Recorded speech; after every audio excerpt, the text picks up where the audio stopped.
Today I'm going to show you my pantry. I only moved into this house a few months ago, and so my pantry is not fully stocked with canned goods. So I thought now would be a great time to show you what an emptier pantry looks like, so that if you have a garden that you will be canning, you can see that pantries can start pretty empty and you can fill them up. And here is a first look at a pantry before the harvesting season. So let's take a look. I'm here in my basement and I've got this separate room that has these nice shelves, and I've got these empty boxes from apples and produce that I bought in bulk to tide me over until my garden produces. And I haven't decided if I'm going to want those boxes for harvesting, so I just kept them. And then I've got these 3 crates that I used to store both russet potatoes and sweet potatoes that I bought in bulk, and I had some russets that were given to me. So that's where I stored those.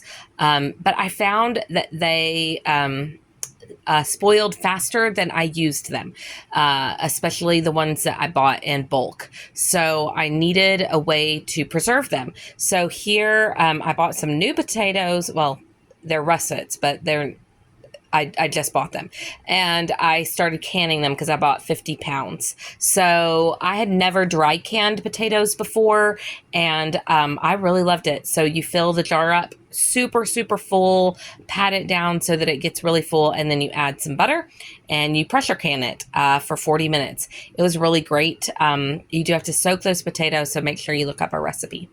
And then next to it, I've got some broth. I've got some more broth up here, and this broth is from chickens that I bought some chicken from the Amish when we first moved here, and I froze those bones until I was ready to make broth. And then I made chicken broth. And then when I ran out of chicken for casseroles from the Amish, I raised some chickens myself. And so some of this broth is from chickens that I raised also. And then over here, I've got applesauce. We use a lot of applesauce because I like to have a fruit on hand to use at lunchtime. And applesauce is really easy to can. I can buy the apples in bulk, and the nearest grocery store with fresh produce to me is a 30-minute drive one way. So it's really good to have fresh applesauce on hand. So this is cinnamon applesauce. I did add a little bit of honey to mine. I've got some that are in bigger chunks and some that are more pureed. And then this little cute jar, I just didn't have quite enough to fill a whole jar. So I made some peach applesauce to stretch the jar so that it could be full, because my refrigerator already had applesauce in it. And then I've got some lemon juice that I'll use for drinks and for canning. And over here, I've got 1 jar of lemonade concentrate. I'd never made that before, but my daughter wanted a lemon birthday cake. And so I had extra fresh lemons that I needed to do something with so they didn't spoil. So I tried that, and it is really cool. And behind that, I've got cranberry juice. I made these with whole cranberries. So when you do that, you have to let it sit so that the juice extracts from the cranberries to make the juice. So they have to sit for about a month before I can open them, but I'm really excited to try that. It'll be ready in just a couple weeks. And then here I've got homemade bars of soap. My daughter makes these and sells them locally. It's made with beef tallow, and she makes one that is a charcoal soap that's really good for facial soap, especially for teenagers. And then up here, I've got maple syrup. Back there is olive oil and molasses. Then over here, I have 1 jar of rhubarb that I'll use for rhubarb crisp later in the year. I've got 1 jar of strawberry jelly. That's my last jar of jelly, but I've got some apple peels in the freezer ready for me for whenever I'm ready to make apple jelly.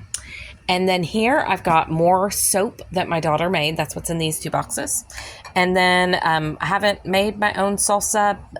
Maybe this year I'll have enough tomatoes in my garden here. I'm in a new house, so we'll see how this goes. But I have salsa to help me make it through until those tomatoes are ready.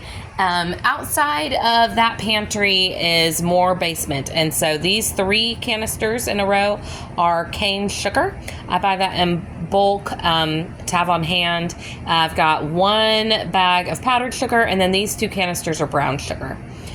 Here I have hard white wheat, hard red wheat. That one is new to me, hard red is, and I love it. The protein count is slightly higher, has a little bit higher niacin, and the texture of the breads is a little bit, it comes to window pane faster. So I don't have to add quite as much flour, and I don't have to knead it quite as long. So I'm really loving this hard red. It's new to me. And then these 2 are soft white. I've got some chocolate chips. Over here I've got a box of onions. Both of these little buckets are beef tallow because one of them's almost empty. And under the blue one is einkorn, and under the white one is oats. So that is downstairs pantry. And as the season progresses, it will become more full, and that'll be really great. So I wanted to show you my kitchen pantry. I love this cabinet. We got it when we moved here. I've got my spices here. Some of them I bought in bulk, so they are just in jars, old salsa jars, and I just labeled the top. I've got salt, paprika, garlic, all those I bought in bulk, even the pepper, all that. And then here I've got my canning lids. I've got quite a bit of shredded coconut in a few different spots. I've got my activated charcoal that we use mostly for soap making, cayenne pepper, some nuts, things here in the kitchen, local honey. Down here, this has a drawer, and so I keep canning lids and rolling pins in there. And then down below, more things that I use in the kitchen, and this jar with the green leaves, that's tea leaves that I've dried myself from a raspberry bush. So that is my pantry. I hope that that's helpful to you if you are just starting out with your pantry and you're kind of curious what is practical and will work for a first time pantry. So I hope that your garden's growing well and that you're getting ready to harvest. Thank you guys so much.